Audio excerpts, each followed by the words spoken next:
কৃষিতে বাংলাদেশ যে কতটা এগিয়ে গেছে তা যশোর মনিরামপুরের এই কৃষি প্রজেক্টে না আসলে হয়তো আপনি অনুমান করতে পারবেন না। কারণ আমরা চীন, জাপান বা অন্যান্য যেসব কান্ট্রিতে দেখি যে চাষাবাদের ক্ষেত্রে একেবারে আধুনিক প্রযুক্তি ব্যবহার করা হয়। এই আধুনিক প্রযুক্তির কোনো অংশে ব্যবহার কিন্তু আমি এখানে কম দেখছি না।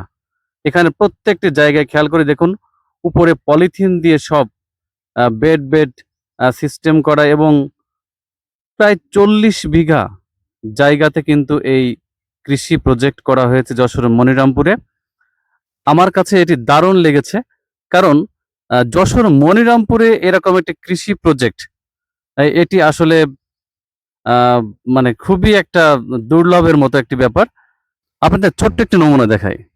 দেখুন এখানে পলিথিন দিয়ে কিন্তু টোটাল একটি প্রায় ৩০-৪০ ফিটেরও বেশি লং জায়গা কিন্তু একবার সম্পূর্ণ আধুনিক প্রযুক্তিতে এখানে আ তরমুজের চাষ করা হয়েছে এবং দেখতেই পাচ্ছেন যে এই তরমুজগুলোর চারা কিন্তু বড় হতে শুরু করেছে এবং প্রত্যেকটি তরমুজ গাছের চারা খুব অল্প সময়ের মধ্যেই কিন্তু এগুলো থেকে আমরা তরমুজ পেতে চলেছি এবং কৃষক ভাইও বললেন যে খুব অল্প সময়ের মধ্যে কিন্তু এই কৃষি প্রজেক্টে যে জায়গাটি দেখতে পাচ্ছেন যে অনেক বড় একটি জায়গা, ক্যামেরায় দেখতে পাচ্ছেন যে কত দূর পর্যন্ত এই তরমুজের চাষ করা হয়েছে।